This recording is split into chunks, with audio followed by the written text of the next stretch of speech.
Je m'appelle Désiré Minko et en fait, ma signature c'est Désiré Minko, mais dans mon acte de naissance c'est Désiré Minko Ntoutoum. Parce que mon père s'appelait Ntoutoum Richard, qui était de Minzik. Et du côté de ma mère, je suis de l'Estuaire.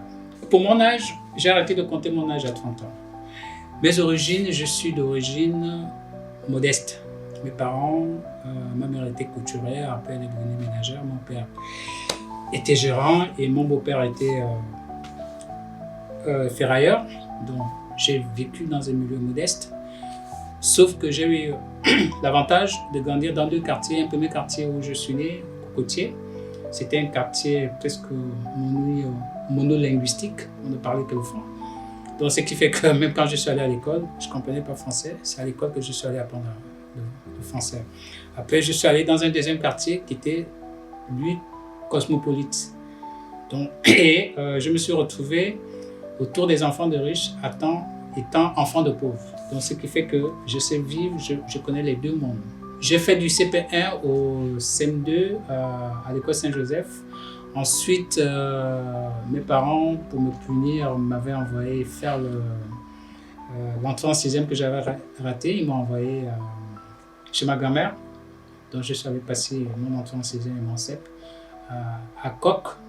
C'est de là-bas où j'ai l'entrée en 6e. Donc je vais au lycée d'État de l'Estuaire. Et après quelques années, je me retrouve par une crise d'adolescence à être exclu du lycée. Ensuite, je m'en vais dans un collège privé et c'est de là-bas où le virus de la photo me prend.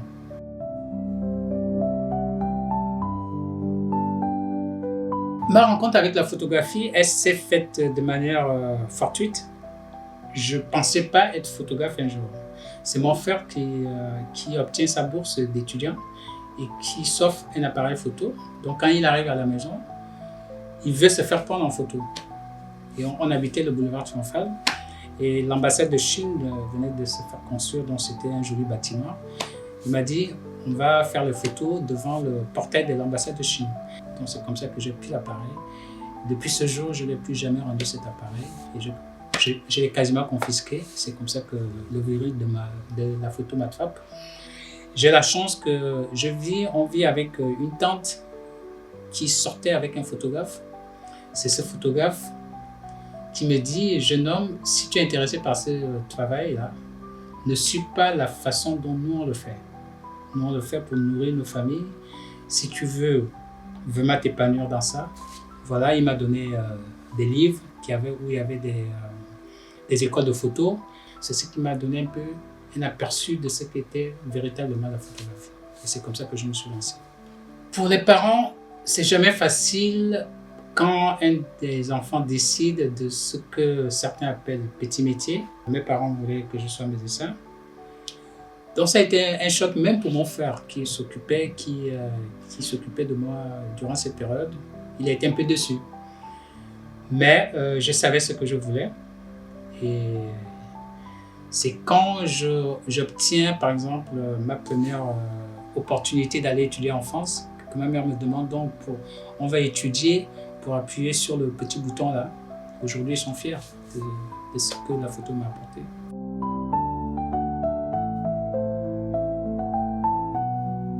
Mon parcours, j'avoue, sans fausse modestie, que c'est parce que je me considère souvent comme un privilégié. La chance que j'ai une première opportunité. Je suis engagé par un Français qui veut ouvrir un laboratoire. J'étais payé à 80 000 francs, c'est ça. Mais j'habitais chez mes parents, donc pour moi c'était mon argent. Et puis avec cet argent, je demande à mon patron de me couper de l'argent pour que je m'inscrive dans une école par correspondance. Et puis le premier mois, je reçois mes cours, mais je reçois mon salaire en entier. Donc je m'en vais voir mon patron, je lui dis, mais monsieur, vous n'avez pas coupé? Il dit, non, c'était bien, je vous offre les cours. Donc je fais une formation, l'équivalent d'un CAP en photographie, donc tronc commun de photographie. Ensuite, quand je sors de là, je me prends déjà pour un grand photographe, mais je ne sais pas comment faire pour gagner de l'argent avec ça. Donc je me dis, je commence à prendre des photos des devantures de magasins et des stations de service parce que techniquement c'était difficile à faire, que j'allais vendre aux gens.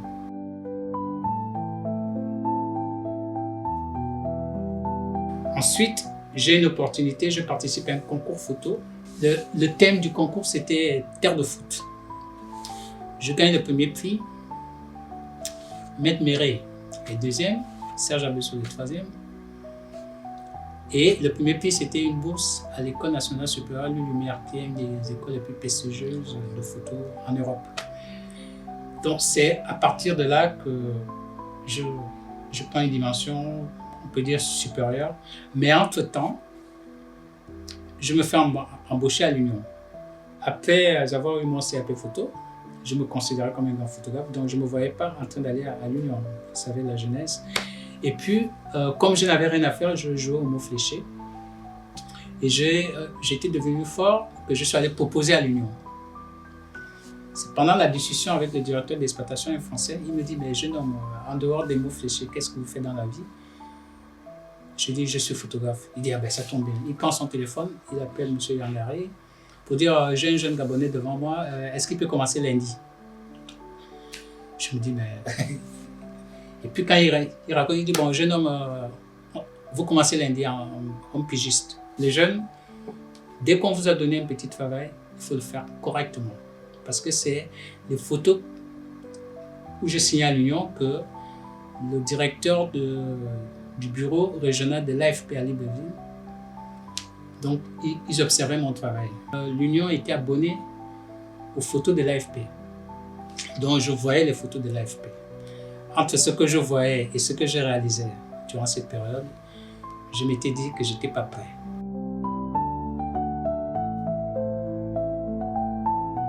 Quand je gagne le concours qui m'amène en France, c'est publié dans les médias.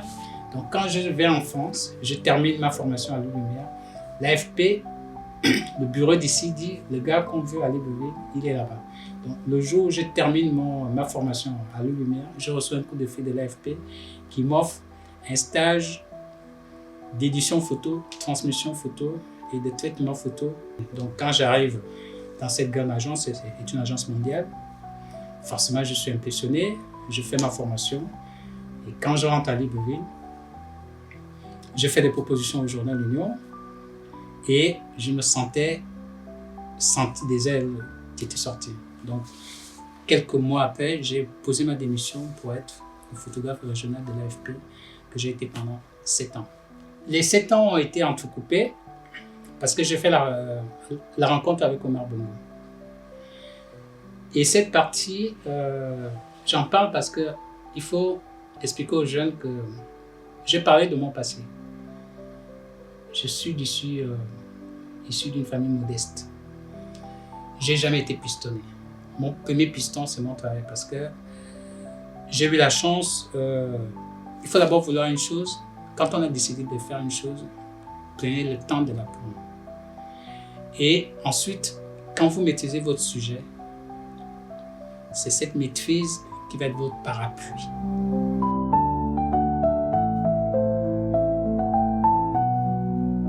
Quand on me présente Omar Bongo, qui me présente Omar Bongo? Personne ne m'a amené chez Omar Bongo. C'est un journaliste, le directeur de publication de Afrique Magazine, qui voulait faire un reportage sur la vie privée d'Omar Bongo. Donc quand il fait la proposition à Omar Bongo, il lui dit, au lieu de faire venir un photographe français, je connais un de vos compatriotes qui travaille pour la presse française. C'est comme ça que je fais la rencontre avec Omar Bongo. Je m'en vais à la Cité de la Démocratie. J'arrive, le protocole m'amène devant lui. Donc, je fais les photos. Durant les prises de vue, je sentais une certaine méfiance. Il n'était pas à l'aise. C'est sa femme qui était à l'aise. Donc, on a fait des photos. Et puis, à la fin, sa femme me demande, monsieur le photographe, vous êtes satisfait? Je lui dis, non, madame. Oui et non. Il dit, quoi encore? Je dis, parce qu'on a fait beaucoup de photos, mais vous portez les mêmes tenues. Et on saura que ça a été fait le même jour. Pour la circonstance, il dit, bon, demain, j'organise un pique-nique pour vous. Donc, on me fait revenir dimanche. Donc, je profite de ces premières séances pour tirer les photos que j'avais faites la veille.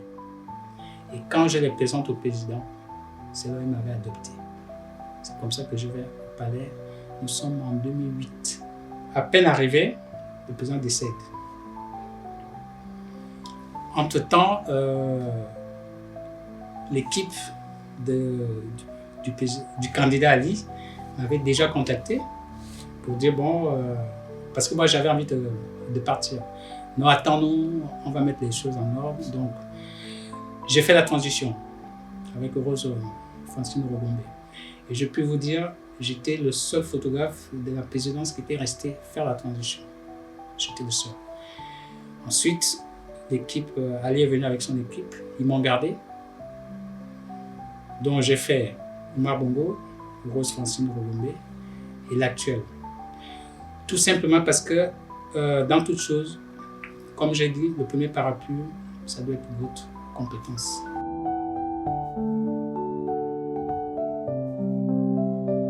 Alors, mes prix, au niveau local, j'ai eu le prix BICIG Ami des Arts. Je crois que c'était dans les années entre 95, 96 ou 97. Ensuite, j'ai eu le prix Terre de Foot, organisé par Air France. Ensuite, j'ai eu, quand j'ai pris Afrique Image a un prix en Suisse en 2013. Et puis le dernier prix qu'Afrique Image a, nous sommes pendant la Covid, je crois 2019.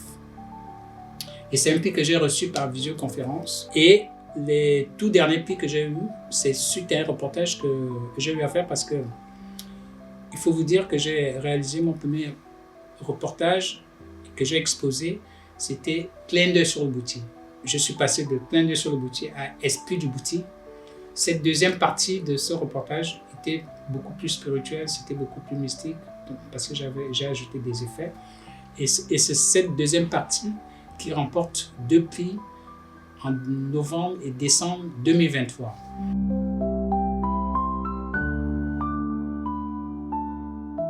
Marié, oui, dans le sens traditionnel. Et j'ai fêté mes 22 ans de vie commune avec ma dulcinée le 11 mai dernier. Mes enfants, c'est la meilleure des choses qui me soit arrivée sur Terre avec ma dulcinée. C'est-à-dire que mes enfants, c'est mon refuge, ma famille, c'est mon refuge. C'est ce qui me donne la force d'aller au travail tous les jours, de ne pas baisser les bras, de me battre tous les jours parce que je dois leur apporter ce bonheur, ces choses qui m'ont manqué à moi. Et eux, ils ne doivent pas manquer de ces petites choses qui m'ont manqué. Je ne me considère pas trop comme un artiste parce qu'il y a des photographes artistiques. Moi, je suis un photojournaliste, je montre la réalité telle qu'elle est et je prends les choses telles qu'elles se présentent. Je ne fais pas de mise en scène, je suis le regard de celui qui n'est pas là.